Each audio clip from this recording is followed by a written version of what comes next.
Talas daryosi bo'yidagi ruhdan ilhom elish kerakki, hargizmi Manas daryosi bo'yidagidan emas. Ular Xitoylarni Sharq Turkistondan boshlab qo'g'lab, Saddiqinning ichiga tiqvatgan edi.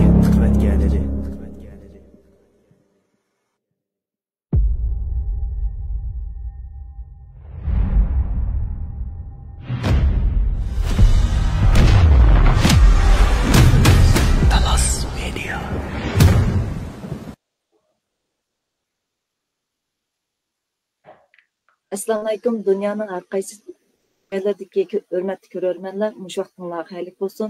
Talas Story naq maydon tartishning 11-soniga xush keldinglar. Bugungi qadrli mehmonimiz sizlar ko'rib turgandek Ruqayat Turish xonim, xush keldingiz. Xush bulduk, rahmat. Bugungi suhbatimiz bo'lsa xalqaro sud va xalqaro kun tartibida Sharq Turkiston masalasi. Ruqayat Turish xonim, undaq suhbat kirib ketaylik.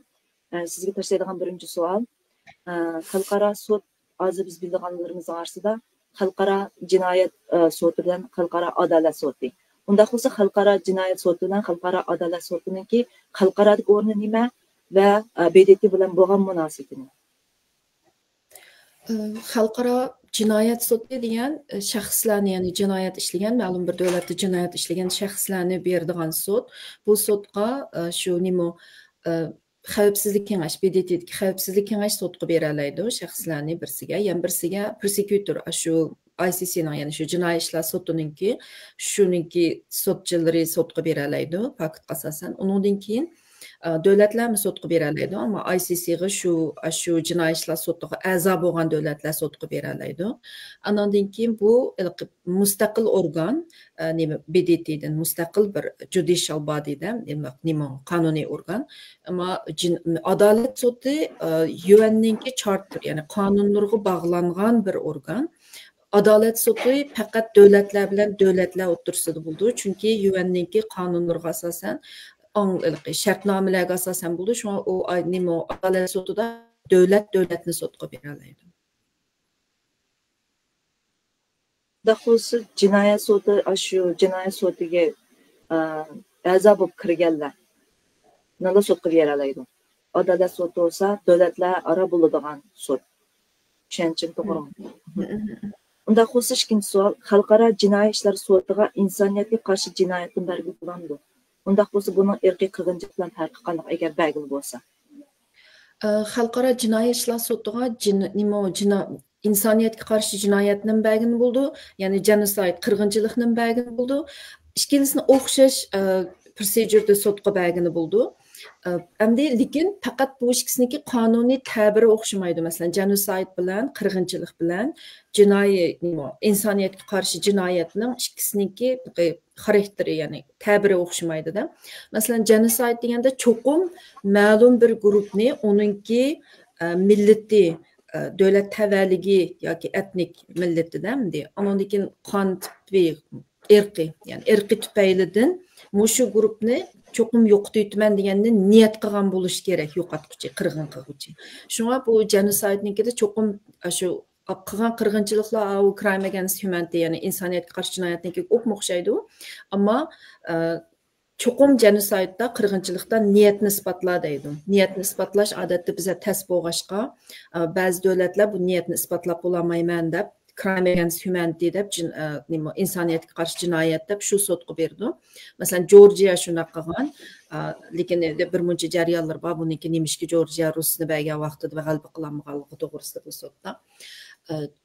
Chunki bu genocide demaylam, boshqa bir, ya'ni irqiy kamsitish degan bir qonun treaty bor, anglashmasi. Demisi shartnomasi BDT'ning shu ehtinomiga asosan shuningga xiloflik qildi deb berganchu. Uni ankina genoside'ga bog'lab turib, undan genoside'ga beramiz deb bergan, lekin u keyin oqmay qoldi Georgiyaniki, chunki ikkisi talashishga kirmadi. Endi bu yerda bu jinoiy ishlar sudga berish uchun cho'qim Rom statuti, ya'ni ICC'ga a'zo bo'lish kerak. Bu qaraladigan davlat. Masalan, Xitoy biz bu ICC Rom statutiga a'zo bo'lmaganligi uchun bu Xitoyni bir sudga bergan olmaydi-da.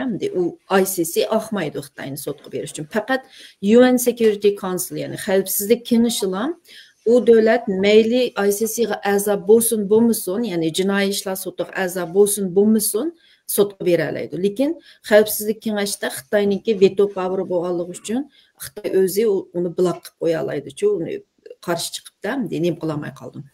Andan keyin bu Xitoy yana masalan qanday ahvol aslamsi, masalan Myanmarmi a'zo emaschu ICC'ga, lekin Rom statutiga a'zo emas turib, buni qanday ba'di sudga bera oldi boshda deganda, ICC'niki bir jurisdiction clause deb o'ziniki huquqini mundaq jo'g'rafiyaga asosan kengaytira oladi. Masalan, shu jinoyat u davlatdan cho'chirab boshqa davlatga ketgan bo'lsa, u yerda ishlangan jinoyat. U davlat, u jinoyat cho'chirab chiqqan davlat bu jinoiy ishlar sudiga a'zo bo'lgan bo'lsa yoki bo'lmasa volunteerli, ya'ni o'zi xohlab shu sudniki huquqini qabul qilgan bo'lsa, uni yana sudga bera oladi. Masalan, Xitoydagi jinoyat boshqa bir davlatga cho'chirab chiqqan bo'lsa, Qozog'istonga yoki Turkiyaga nurg'unlagan odam, ya'ni bu Myanmardagi 700 ming rohingalik Bangladeshga keldi-ku, Bangladeshga mecburi qo'g'ilishga mecbur bo'lib, u yerdami qiyin kundan qoldi-da ketmasınca. Endi shunda bayram bo'lgan bo'lsa, masalan Uyg'urlarni nurg'un 1 milliondek Uyg'ur boshqa qo'shni davlatga yoki qo'shni bo'lmagan boshqa bir davlatga, ya'ni ICC'ga a'zo bo'lgan bir davlatga chiqib ketgan bo'lsa, qechib shu genocide tufaylidan bular miyaga qechib chiqdi deb shu qirg'inchilikning jo'grafiylik kengayishi, shuning ulug'liq deb masalan, hozir Xitoy a'zo bo'lmagani bilan a'zo bo'lgan davlatga asosan ICC'ga, ya'ni jinoiy ishlar sudga bergan bo'ldi. Yoki shu davlat o'zi ba'si bo'ldi, yoki bo'lmasa prosecutor bor, ICC'ninki boshlig'i, shular ba'si bo'ldi sudga. Masalan, Bangladesh nimaga ICC'ga a'zo davlat, lekin Bangladesh o'zi bermadi sudga. Prosecutor ICC'ning boshlig'i berdi-ku sudga. Ashta berdi, lekin u ICC'da unida davom qildi, keyin ICC'dikisi o'tdi-da, adolat sudiga bergan ularni. Men o'tdim. Hozir men bir narsa aniq bo'lmadi, men tushunchimda ikki taraf xalqaro jinoiy ishlar sudiga a'zo kirish kerakmi yoki birli taraf kirgan bo'lsa bo'lamdi?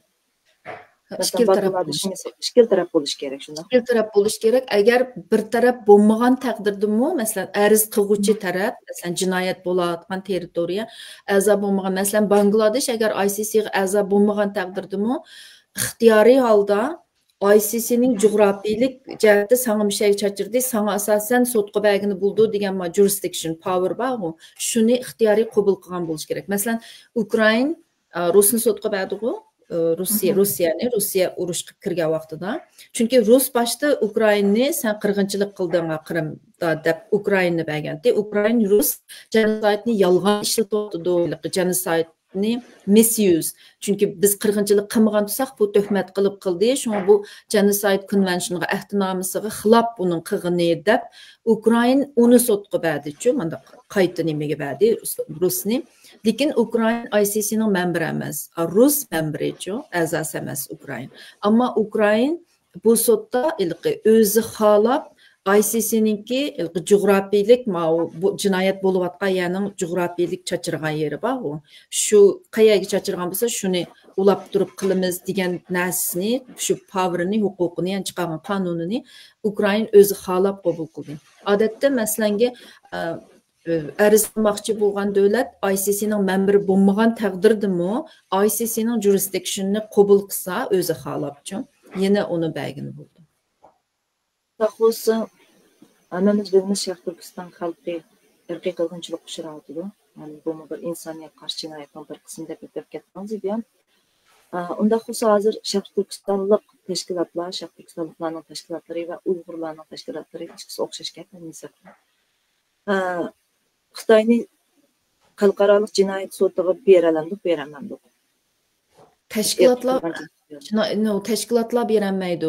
Xalqaralıq cinayət sotuğa faqat BDT'nin xavfsizlik kengaş berəlaydı. Məyli o dövlət əza bolsun, bolmasın berəlaydı.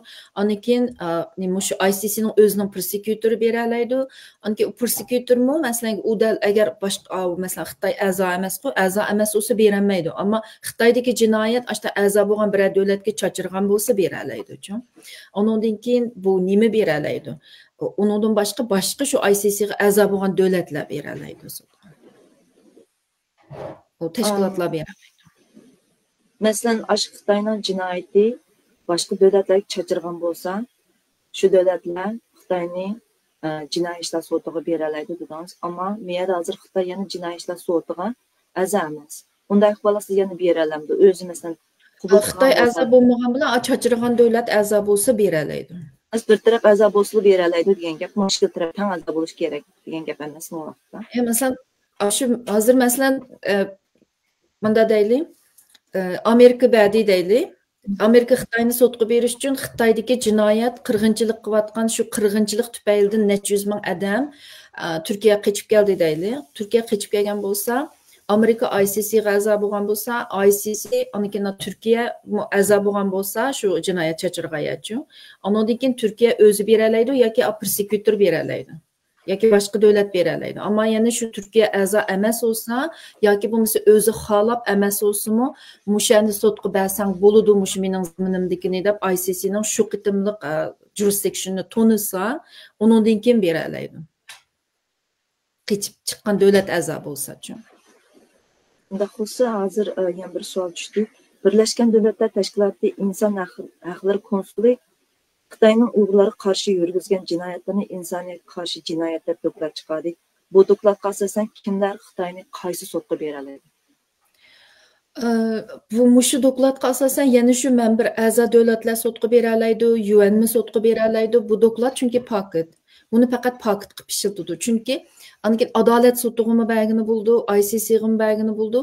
Lekin bu yerda buni faqat paket qilib ishlatishga bo'ldi. Sudga berish uchun obay deganday a'zo bo'lish kerak. Agar shu nima jinoiy ishlar sudi Xitoy a'zo bo'lmasa, u jinoiy ishlar sudiga bagini olmaydi. Ammo Xitoyning adolat sudiga har qanday davlat bagini bo'ldi, ICC adolat sudiga a'zo davlatlar.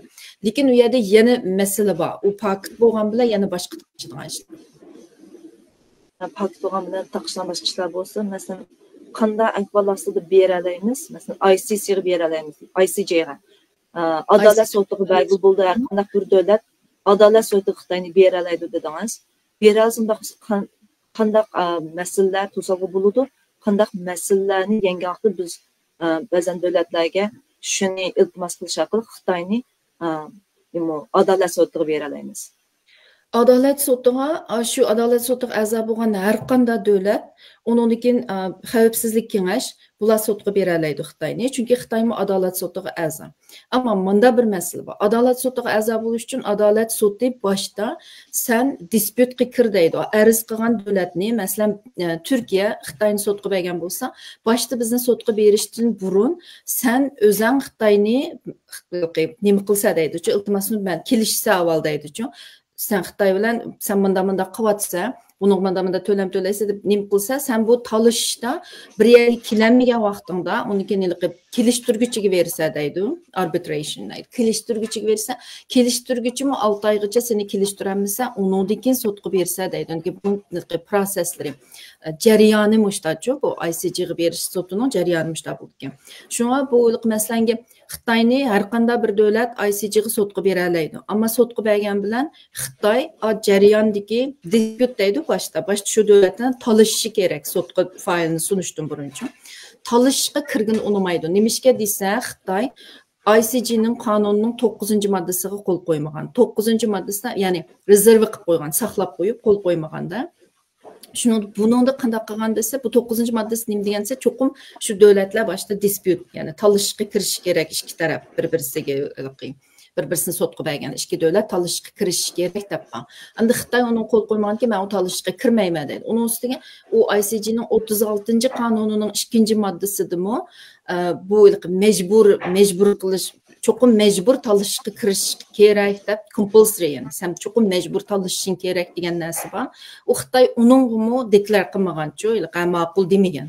Undan keyin Xitoy başlama şu davlatlar, bir davlat masalan Xitoyni sunsa, men aningmi qo'l qo'ymagan, disputga talashishga kirma deganga. Undan keyin bu nimagami cho'qim mejbur talashishga kirishi kerak bu davlat deganga qo'l qo'ymagan. Shunga men mejbur emas, men talashishga kirmayman deb kelmaydi-ku. Masalan, Turkiya Xitoyni sudga bersa ICJga. Boshda Turkiya talashi muzokara qilish kerak Xitoy bilan. Xitoy uningga kelgin unmaydi. Mening unda mejburiyatim yo'q, qilmayman. Men 2 yillik qonuniga ICJning ICJ a'zo bo'lganim bilan uning qo'l qo'ymagan deb kelmaydi. Dispute qilganmasa ICJ sudni dismiss qilib yetalaydi, ya'ni olmaydi-ku. Qabul qilmaydi. Chunki Georgiyaning ashta bo'lgan. Georgiyanikida shu rus nimaga kelgin unmagan, talashishga kelgin unmagan Georgiya bilanchi. Ammo rus ICJniki membri. Ammo uning ustiga rus abaymi dedim, Georgiya u ikki xil narsa qilgan, birsiga bu shu talashishga keltiramagan rus kelmaylam nim qilmagan. Georgiya o'zimi sunmaganchu, Rusqa talashishni sunmaylam bevosita iltimos qilibdi bularning bir xatoligi. Bevosita shu ICJga sunibdi, shuninglarni sudni dismiss qilib o'tibdi. Chunki rus bilan boshda bunda kelishib balki nimdaymiz talab baxmabdi ekan. Undan ICJga mı bəgin olmaydigan, Birlik Xavfsizlik Kengashi bəgin olgan. Xavfsizlik Kengashida Xitoyning veto power bor. Undan uningda mı bəgin olmaydigan. Undan boshqa yo'l bormi deganda, mana boshqa yo'l bormi deganda boshqa bir UN'niki, boshqa bir treaty, ya'ni treaty degan shartnomasi.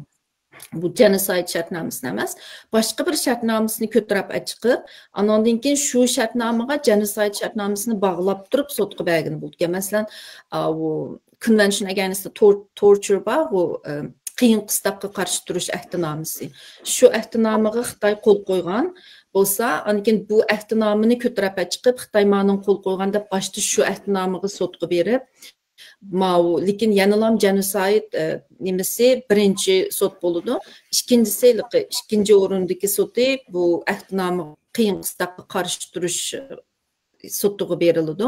Ondan keyin u sudda tutqandan keyin bu mushum genocide'ga kirdi deb turib genocide'ga bog'lab manda jazolagan bo'ldi. Endi bu nayt uzun jarayon, lekin men qarab baqdim Xitoy u nimagami shu qiyin qistoqqa qarshi turish ahdnomasiga a'zo bo'lgan bilan uningmi talashishga kirish kerak, boshda talashishga kirib ikki davlat kelishamasa yoki boshqasi kelishtirib qo'yanmasa uningdan keyin sudga berish kerak degan uningda bor emasmi?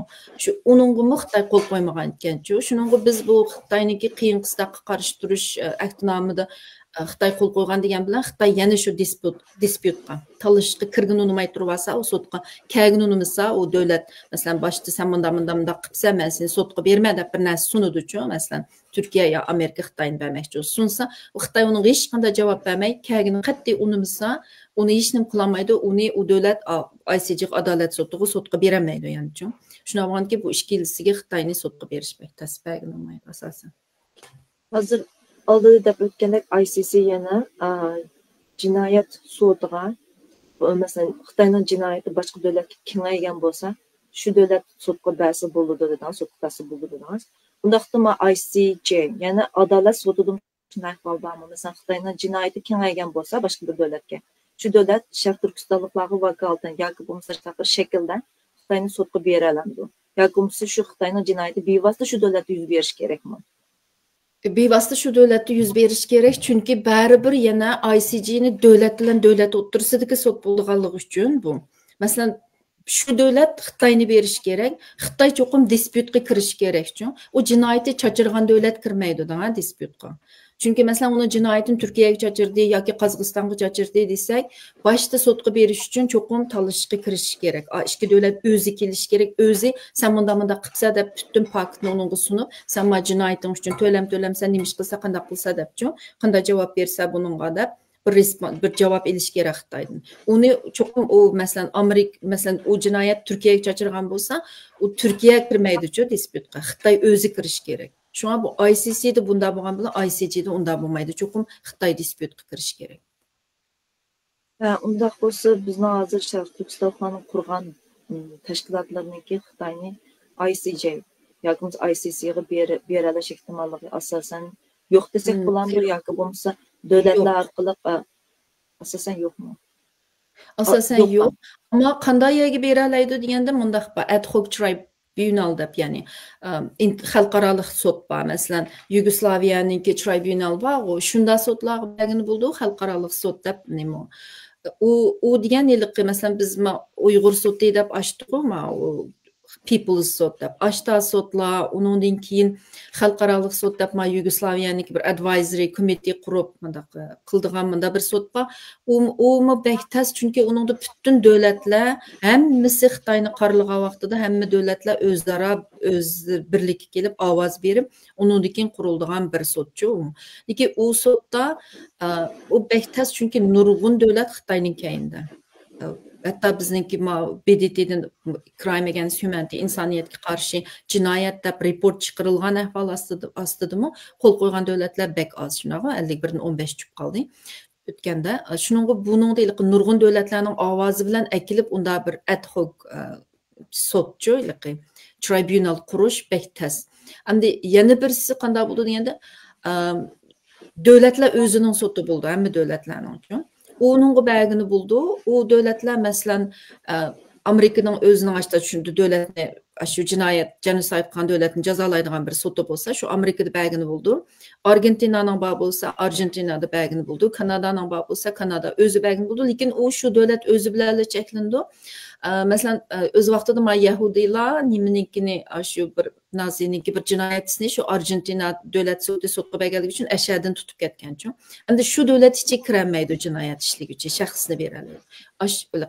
Xitay dövlətini bıraq verənməydi, amma məlum şəxsini, yoki Çançangoni, yoki məlum şəxsini verələydi. Xudda ICC'nin sotudək şəxsini verdiğən sot o, amma şu devlet özünü verələydi. Şu devletki şu adam kəp qalsa tutub getələydi, olmasa işini qılamaydı.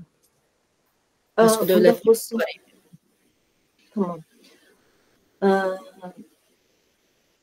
Qanday desem bo'lar? Sen boshqa sotlarni hozir ehtimollikni azidamiz. Bundaq bizning hozirgi irqiy qirg'inchiligimizni beradigan xalqaro sotlar asosan yo'q deylik degan javob chiqdi. Yoshda tushunsak to'g'ri bo'lardi. Yoki bo'lmasa ehtimollik oz degan gapmi? Xalqarалық sud bor, shu Xitoy qo'l qo'ymag'achqa amalsiz birdan bir chora shu Xitoyninki bu UNning sistemini o'zgartirish kerak. Nurg'un qonunlarga Xitoy violate qilib, ya'ni shunda sudlarga tortilmaslik uchun o'ziga yo'l olib qo'yish uchun shundayliqi ICJga member bo'lib turibmi, uningki dispyutga kirdigan yerga, talashga kirdigan yerga qo'l qo'ymay, men uni majbur emas deb kelmay turib olgan shunda buzuq sistemlar borchu, buzuq sistemlar emas, ashta chiqarib qo'ygan qonunlardan yo'chiq izlab foydalanib olgan nurg'un davlatlar o'zining manfaati uchun. Ammo Xitoy mana shunday qilgan, majbur bo'lmaganligi uchun bu BDT degan bir davlatni majbur qila oladigan kuchi bo'lmaganligi uchun aşında qonunlardan Xitoy foydalanib shunday bo'lgan. Masalan, xavfsizlik kengash asli sudga ba'si bo'ldi.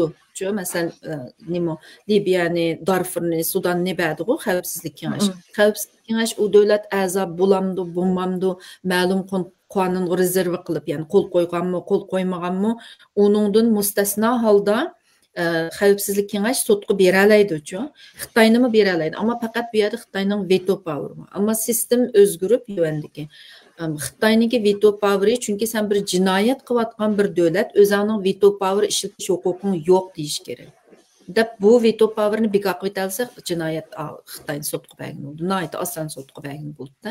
Chunki xavfsizlik kengash beralaydi bu yerda. Amaliyotda logikaga tushmagan narsa. Jinoyatni qilib turib, ya'ni u yerda veto powerning bo'lishi, bu o'zingni sen qo'g'daysan, sen jinoyat qilsang bo'ladi. Boshqa odamlar jinoyat qilsa bo'lmaydi, boshqa davlatlarni bersa, sen jinoyat qilsang bo'ladi. Bo'lsa bu qandaylik haqsizlikda, shuning qilib bu shu nurg'un akademiklar shu Xitoyning veto powerini yo'qotish kerak. Nimishki bu o'zi kelganda bunda turib oldi deb tekchik yozadi, lekin uni bekor qilmayapti shu. Security Council'dagi shu veto power masalasini bir taraf qilmayapti. Biz o'tgan bir material ko'rgandik, shu Dunyo bankininki bergan qarz orqali Xitoyninki nurg'ulg'an kamplarni oshqini. Shu jenosidga bevosita munosabat chiqargani to'g'riliq bir ozroq materiallar chiqqan. Shuni agar isbotlab qolsak, Dunyo bankini shunday shaklda bir sotlarga chiqib, shu to'lanni to'latish yoki bo'lmasa Xitoyninki shu qarzni qaytarib berish qatori shaklda bu birsi. İşte bir sotlarga belgilandı xalqaro sotqa. Ikkinchidan biz bilamiz, Xitoyninki hozir majburiy emgak ishlatayotgan hammaga tarqaldi. Bu to'g'riliq nurg'un isbotlar chiqdi. Shuni xalqaro sotlarga belgilanadi yoki davlatlarning ichidagi ba'zan qonunlarga bog'lab shu yerdan mollarni kesib yetalaydigan ahvollarni qilib bo'ladi. Shu to'g'ri hozir. Masalan, majburiy emgaknikini nurg'un kompaniyalar, shirkatlar Xitoy complicit, ya'ni Xitoy hamkorlashib majburiy emgakni ishlatganligi uchun bu majburiy emgak ishlatsan bo'lmaydi deb majburiy emgak qonuniga asosan BDTniki bu shirkatlarni cheklab, davlatlar o'zlarining qonuni bo'yicha bu shirkatlarni cheklab Xitoydan chiqarib buni besim qila oldi, qilgan bo'ldi, ya'ni u shirkatlar uchun. Ya'ni qilyotdi, ya'ni Amerika nurg'un shirkatlarini chiqarib oldi, masalan, boshqa davlatlarmi? Chunki bu shirkatlar degan davlatlarning ichida shu davlatning shirkatlari uni besim qila oladi, o'zining davlati chiqarib yetalaydi. Ammo masalan nimani Dunyo bankisini sen jenosid qilyapsan deb sotga berish uchun avval Xitoyni jenosid qilyapsan deb uni isbotlash kerak. Isbotlab Xitoyning jenosid qilayotganini isbotlash uchun sud bu jenosid qildi, Xitoyda jenosid bo'ladi deb qaror chiqarish kerak. Hozir bizga unda u abay dedim, u Xitoydan unda sudga berib qarorni ilish BDTdan u tez. Ammo Amerika Xitoyni jenosid qilyapti deb Amerika hukumati yoki Kanada hukumati yoki boshqa bir davlat yoki Germaniya yoki Fransiya, bilmayman, yoki Turkiya bir davlat Xitoyni jenosid qilyapti deb o'z davlatidan shu qaror chiqargan bo'lsa, undan keyin ashta necha davlatlar, nurg'un davlatlar qaror chiqargan bo'lsa, u vaqtida ilqinda ad hoc tribunal bor. Ashta advisory committee deb bir narsa chiqarib, u qaror bo'yicha mushunda jenosid qilingan deb, undan keyin Dunyo bankisini sen complicit qilding, yordam qiluvchilar deyish orqali bir nimalarga jazolarga ba'zi yo'chiqlarni topgan bo'ldi, ba'zi qonunlar bilan. Bo'lmasa Xitoynikini isbotlamay turiblam World Bankni desa, sen qayerdagi jenosidni davatsa, qayerda Xitoy jenosid qildi deb qonun qaror chiqdi deb rad qila oladi-ku Dunyo bankisi. Biz hozir IBM sizda o'tib ketgandek BDT Birlashgan Davlatlar Tashkiloti Inson huquqlari konsuli Xitoyning uyg'urlarga qarshi yurgizgan jinoyatlarni insoniyatga qarshi jinoyat deb bekitdi dedingiz. Ular nima uchun buni irqiy qirg'inchilik deb bekitilmadi? Chunki nurg'un dokladlar chiqdi, dokladlarda ayollarningki majburiy bolalarni oldirib qo'yganini, Xitoyning tug'mas qilib qo'yganligi to'g'ri dokladlar chiqqan bo'ldi. Bu dokladga asosan jinoyat Xitoyning tuzatgan jinoyatni irqiy qirg'inchilik deb bekitilib bo'lmadi. Nima uchun Birlashgan Davlatlar Tashkiloti buni irqiy qirg'inchilik deb bekitilmadi?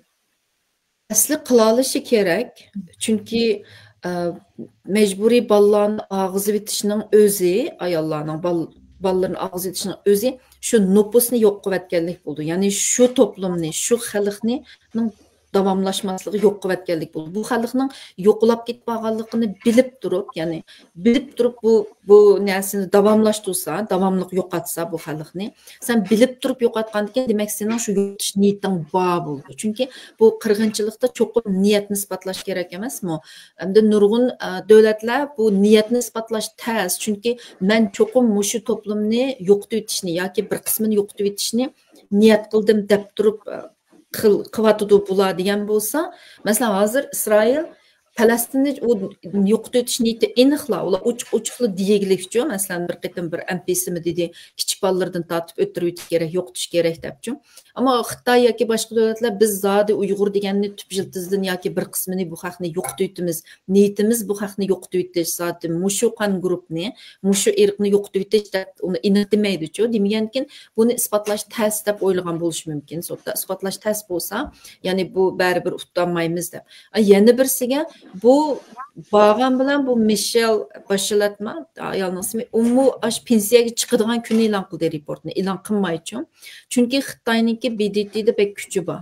Shuna bo'lgandan keyin bular yana shu e'lon qilmay nurg'un besimlar bilan aram tasdan o'sha insoniyatga qarshi jinoyat deb turib e'lon qildi, genocide deb qilmadi-da. Asl genocide deb qirg'inchilik deb qismi qila oladi. Chunki bu yerda niyatni isbotlash uchun niyat degan birsi mundaq niyat bo'ldi. Bilib turib qilganmi niyatni isbotlag'ini bo'ldi-chu. Knowledge deydi buningda. Masalan, shu uning ustiga bu Xitoy davlati, Xitoydagi CCPning hammasi Xitoyning davlatiga vakillik qildi. Uni yurgizayotgan odamlarimi CCPga vakillik qilgani uchun Xitoy davlatiga vakillik qildi. Xitoy davlati qilayotgan jinoyat bu asli. Shunga bir davlat bu Xitoy davlatini ba'simi bo'ladi. Shaxsni emas u. Bir shaxs Xi Jinping o'zilam yoki Chongchanggu o'zilam qilayotgan ish emas bu. Ular tushib ketib mayli qanday Xitoy chiqmasin, Xitoy davlati buni baribir qiladi-chu Uyg'urga. Shunga bu yerda bu xalqning niyati aniq. Birsi bular niyatni isbotlash bek tas bo'ldi deb o'ylagan bo'lish mumkin. Chunki Xitoy qo'pib bizning niyatimiz u emas. Bilgichlarni yo'qotimiz deb o'tadi, radikallarni yo'qotimiz deb tutdik deb turib oldi-chu. Ondan keyin bu yilqi nupus kontrol qilish uchun quvvatimiz, planliq tug'ut siyosati Xitoygami batdi debchi bir muncha narsalarni ko'tarib chiqib qolgandan keyin bu Uyg'urni yo'qotib etish degan narsani isbotlash bizga tas bo'ldi. Ammo amaliyotda isbotlag'ini bo'ladi. Hatto şu ballarını akitishmi genocide qonunining 5 shartiga tushgan bilan mushu 5 shartni zodi mushu Uyg'ur degan xalqni yo'qotib etish niyati bilan qilayotgan bo'lsa, shu 5 harakatni bolalarni akitish, uylarni vayron qilib etish, butun xalqni vayron qilib etish, undan keyin tug'ut cheklash, shu 5 turlikning uchig'i, yana 2 turlik hozir ism yo'q. Shu 5 turlik harakatning hammasini mushu millatni, mushu xalqni yo'qotib etish niyati bilan qilayotgan bo'lsa, jinoyat shu genocide qildi. Cho'qim niyatni isbotlash kerak. Birsi BDT bu yerda niyatni isbotlashdan nima deymiz, o'g'rilik qildi, demdik, yo'q, undaq emas, isbotlashdan qo'rqqan bo'lish mumkin, isbotlay olmayman deb. Yana birsi bu yerda BDTda Xitoyning kuchi bek kuchli bo'lganlikdan bularga qig'izmi dedimdi, qig'izmi deydi, yozg'izmi deydi reportni hatto biz chiqolmasmiki deb o'ylagandik. Eng oxirida bek besim bilan shu ayol istifa beradigan kuni aran chiqadi u reportni. Shu ham chiqargan vaqtidami nihoyat ehtiyot bilan yozilgan bir report uchun. Masalan, hozir irqiy qirg'inchilik deb chiqargan taqdirdami yoki bo'lmasa insoniyatga qarshi jinoyat deb chiqargan taqdirdami uning tadbir qo'llanishi ehtimoli bormi? Işte jinoyat deb chiqib qo'yib, Xitoy qarta tadbir qo'llanib yo jazo yurgizish shaklda ilib borilgan unda qonunlarimi yo'qmi bormi? BDT'ninki Birlashgan Davlatlar Tashkilotining. İşte deb aniqlikni chiqarib olsa tugandi, jinoyatni bekitsalam. Yo'q, aniqlik chiqarib olsam tugamaydi. U masalan shu sotqa berib Xitoyning veto powerini blok qilib BDT'diki. Yo bo'lmasa nurg'un davlatlar birlashib hammamiz qo'l qo'yib pakt to'plagandan keyin boshda masalan Xitoyni dispyutga zo'rlash kerak. Mandaqchi Xitoy masalan dispyutga kirma bu mandaq gap. Men bunda ichib desam Xitoy ilqi talashga kirgan olmasa Xitoyni sotqa berish test dedik-ku, boshda qo'l qo'ymagan 9-qonuniga ICGning membri bo'lgan bilan dedik, a'zosi bo'lgan bilan dedik. Lekin masalan Rusni qanday qilgan desa Ukrain ICGning membri emas, a'zosi emas-chu, ICCning. Ammo Rus Ukrainni sotqa bergandan keyin Ukrain qo'pib Ukrainni qirg'inchilik qildi deb sotqa berdi-chu Rus bergandan keyin Ukrain qo'pib yo'q biz qirg'inchilik qilmadik, bu Rusning yolg'on gap qilishi genosid qonuniga xilof, bu o'zi xiloflik qilyotidi deb Ukraina sudga berdi-chu. Sudga berganda Rus bilan asli Ukraina ikkisi bir yerga bunda Xitoydek deyman, ikkisi bir-biriga dispyutga sudga berishdan burun dispyutga kelgan emas, talashishga, ikkisi birga talashib hal qila olmay bergan emas sudga. Ammo nimishki buni sud qabul qildi? Qabul qilmasligi kerak bo'lsa, ikkisi bir yerga kelmaganki, masalan Xitoynimi biz sudga bersak, bir davlat Xitoy bir dispyutga, ya'ni talashishga men bilan kelgan unimisa, sud buni dismiss qo'ydi, bekor qo'ydi, sudga bergani bo'lmaydi deydigan ish bo'lsa, ammo Ukraina bilan Rusni nimishga berding? Dismiss qilmadi, sud nimishga qabul qildi deyishga to'g'ri keldi. Bu yerda unda degan vaqtida bularning yana bir yo'chiqi bor ekan, plausible test deydiganchu. Bu sudniki nimishga desa, mana deb turib oldi. Sud o'zi qaror chiqargan vaqtida mayada davlatlarning kuchini ko'rsak bo'ldi. BDT deganda qancha davlat bütün shartnoma bilan ishlaydigan bir organ bo'lganligi uchun davlatlar qancha jih to'plashib olsa, shuning kuchi shunchalik bo'lib ketayotgan-ku, bu yerda birlashib bo'lib olsa. Rusga qarshi nurg'un davlatlar Ukrainaga qilgan tajovuzga qarshi chiqqanligi uchun bu yerda hatto Rus bilan Ukraina dispyutga boshda kirmagan bo'lsa-mu, masalan Xitoyni biz talashga akilanmaymiz dedi-ku, Rus bilan Ukraina talashga kirmadi bir-birisiga narsalarni avatib, masalan faylni boshda Ukraina Rusga avatib, Rus Ukraina qavatib mundaq qilmadi-chu. Qilmaylan bevosita sudga bas qabul qildi. Nimda de sud degan vaqtda, nimishga qabul qilganmisa degan vaqtda qildi deganda, bu yerda aytdiki, bu ikkisiniki chunki Rus u yerga tajovuz qilib kirdi davlatiga.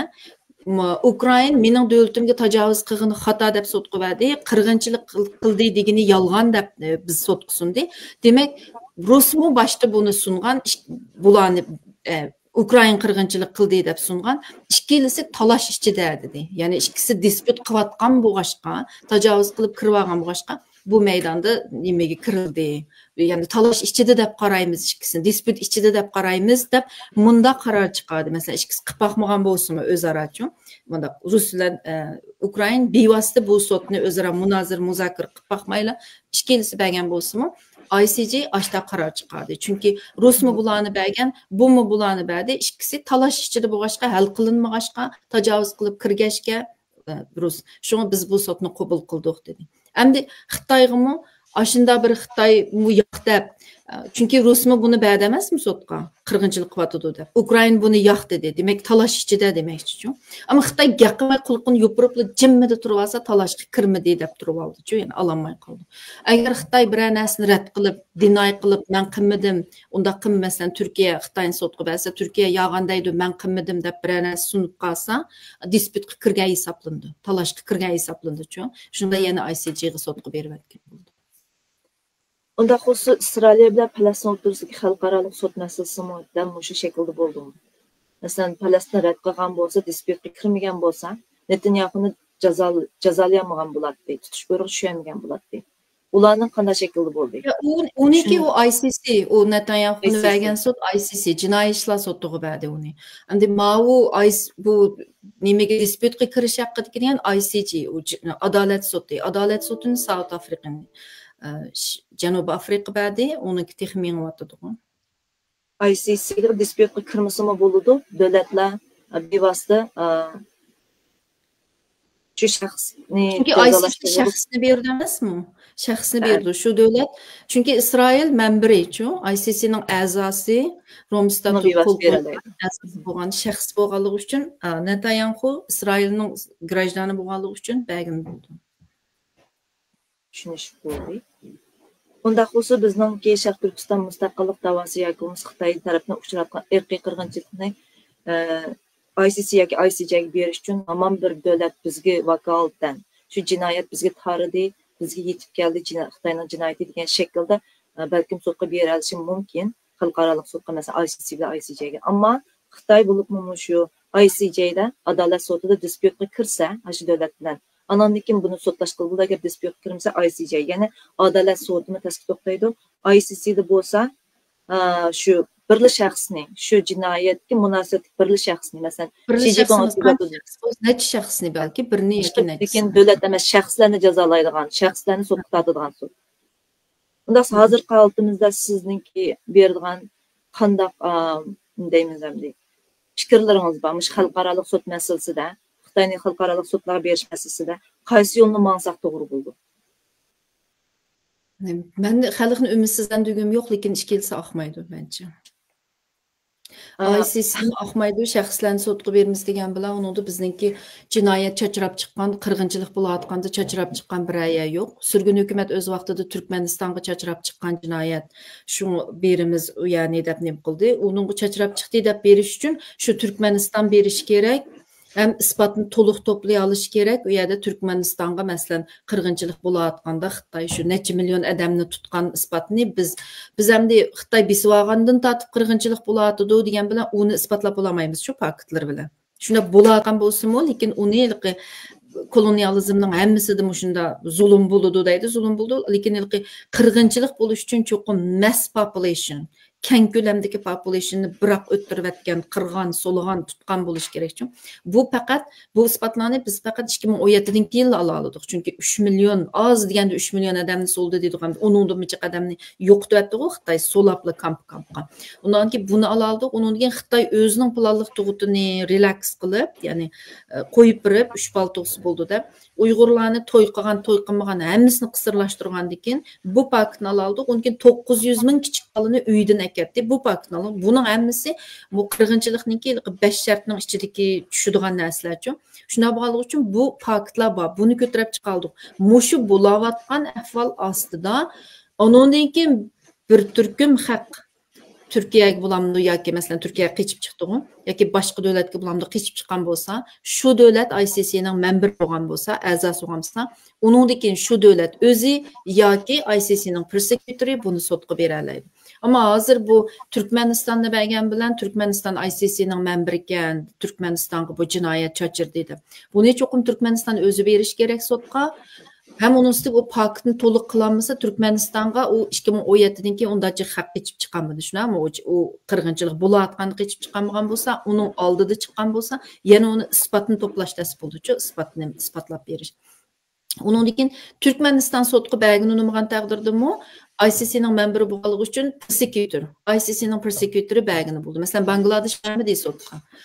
Rohingyaliklar 700 ming rohingyalik u yerga keçip chiqdi qirg'inchilik bo'lganda. Prosecutor berdi-ku, ICC'ning prosecutor berdi. Ashta bergini bo'ldi. Lekin bizning o Turkmenistonga o 2017dan keyin u qush uchib chiqqanmidi? Xitoy hech kim chiqatqizmadi. Uniki o Turkmenistonga unda chiqqan, men andaq chiqqan odam anglamadim. Uningdan burun chiqqanlar bo'lishi mumkin. Uningdan burun chiqqanni shu bu qirg'inchilik boshlanganda chiqmading deb turib oldi. Chunki bular qirg'inchilikni 2017dan keyingining isbotlarini to'liq chiqara oldik-da, masalan, genosidga tushiradigan isbot qilib. Shuningga u ICC'ga unda berish bizningki texi yo'q. Ama Türkiye'ga shunda keçip chiqdi nurg'un Uyg'ur deb Turkiya ba'sun deyli desak, Turkiya ICC'ning memberi emas o'zi. Buning uchun prosecutor beraman desa, Turkiya o'zi bevosita qabul qilish kerak. Masalan, shu ICC'ninki jurisdiction'ni Türkiye qabul qilish kerak. Masalan, bu yerga 100 mingdak yoki 50 mingdak Uyg'ur shu 2017dan keyin keçip chiqdi yoki bo'lmasa keçip chiqmagan taqdirda bularning oila tabobatlari hammasi tutilib ketdi. Bular ketanmaydi, manchilik odam bor debchi. Shuni Turkiya berish uchun o Turkiya o'zi ICC'ning memberi bo'lish kerak. ICC'ning memberi bo'lmagan ahvol ostidami bu yerdagi xalq nihoyat yomon kunda qoldi. Shunchalar nurg'un refugee bo'lib kelib bu yerga keçip bular davlatga ketanmaydi, vayronchilik ichida qoldi deb buni prosecutor berish uchun Turkiya o'zi volunteer shu prosecutorniki jurisdiction'ni, ICC'ning jurisdiction'ni qabul qilish kerak. Ama uning bo'lmayligi isbotga Turkiyaning ko'zi yetmagan bo'lishi mumkin. Ham o'zim ICC'ning memberi emas, uning ustiga Xitoy bilan diplomatik munosabatni yomon qilishni xohlamaydi. Shuna sabablardan bular bu davlatlarning berishi yoki ICC'ninki jurisdiction'ni volunteer qabul qilishi tas. Unda hozir Sharq Turkiston buning o'zining siyosiy gavdasi shakllanganlik tufayli muhojiratda. Hozir asosan davolar aktivizm lobbichilik shaklida bo'lyapti. Unda aktivizm lobbichilik shaklida bo'layotgan davoninki eng unumliki nuqtasi majburiy emgakka qarshi holatda Xitoyning shirkatlariga yoki chet elning Xitoyda ichilayotgan shirkatlarga qarshi turish eng unumli bir vosita deb qaramsiz. Hozirgi lobbichilikninki Sharq Turkiston mustaqillik ko'rishida bo'lsin, masalan, irqiy qirg'inchilik qarshi kampaniya o'tkazish chorati bo'lsin. Bizningki bu lobbichilik qilayotgan yoki aktivizmni qilayotgan harakatlarimizda shu chunki bu davlatlarning manfaatiga taqishadigan narsa bo'lgandan keyin shu majburiy emgak degan shirkatlarniki Xitoy bilan savdo qilishi nurg'un davlatlarning savdo manfaatiga taqishayotgan narsa bo'lgandan keyin albatta unum bo'ldi. Bu siz to'g'rida aytib fikringiz baqitilma. Shu majburiy emgakka qarshi harakatni biz jiq qilishimiz kerak. Buni unum bo'lgan bir harakat. Undan boshqa biz burunmi deb keldik.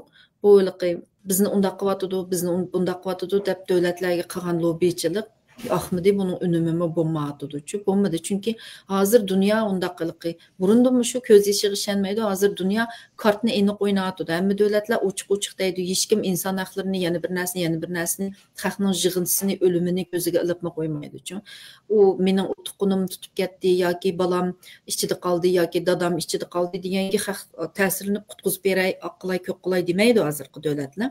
Çünkü özleri insan haklarını depsende qilayotgan davlatlar bor. Amerika özü qurgan sistemga özü xiloflik İsrailni qo'llayotdi. Xalqni bombalayotdi. Ya uning gapini kim anglaydi inson haqlari despondan keyin. Shunga bu sistemniligi umashib ketishi dunyoda hozir. Shunga kartlar ochiq o'yinilayotdi. Burunqidek diplomatik gaplar uni vosita qilish, buni vosita qilish deganlar yo'q. Davlatlar hamma narsani ochiq deyotdi hozir. Bunday ahvolda bizmi masalamizni ochiq ko'tarib chiqishimiz kerak. Zodi biz nimani xohlaymiz, nim qilmoqchi. Ya'ni xalq bilan biz, ya'ni bu dunyo manfaat dunyosi bo'lib ketgandan keyin biz bundan keyingi da'vorimizda biz nima qilib beralaymiz, nima uchun xalq bizga yordam qilish kerak degan narsani tutishimiz kerak. Bika-bikadan men yig'lasam inson haqlari deb menga yordam qildi degan. Hamda to'g'ri, nurg'un davlatlarda inson haqlarini yana hurmat qiladi, inson haqlari uchun kurash qiladigan xalqlar bor, shaxslar bor, siyosatchilar bor. Lekin shu kuchi yetmayotdi davlatning manfaatiga kelgan vaqtida qayirib qo'yotdi. Shunga agar shunga bizning sababimiz hozirgacha bir davlatni kaynimizga ololmaslikdagi sabab shu.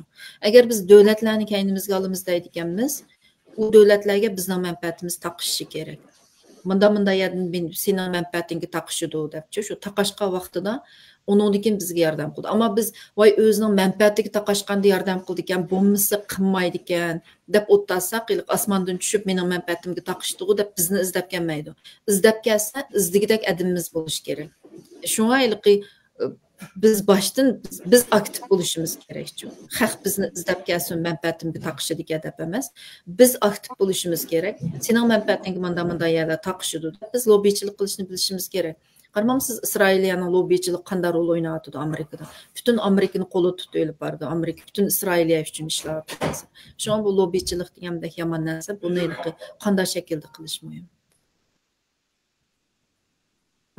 Vaqt munosabati tufayli bugungi programmamiz mushayiq olsun.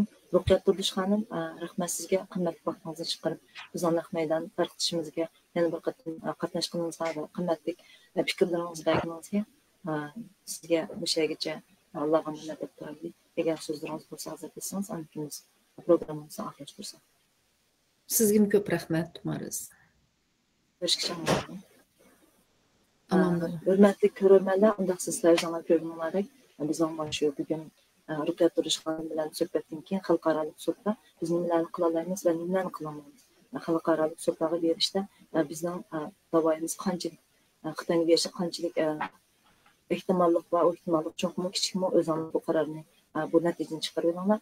Hozir lobbichilikda eng muhim narsa ham kuchni ko'rsatiladigan shaklda mengishniki eng muhim yo'llari ham unumli yo'l bo'lsa, Xitoyning mollariga qarshi turish va Xitoyning shirkatlarini cheklash, o'zimiz sifat paraylarda shuni qila oladiganmiz, majburiy harakatlar qilib. Suhbatimiz mushayiq bo'lsin. Manas daryosi bo'yidagi tasniyachilikni emas, Talas daryosi bo'yidagi shijoatni ilhom olaylik. Ko'rishgacha omon bo'linglar.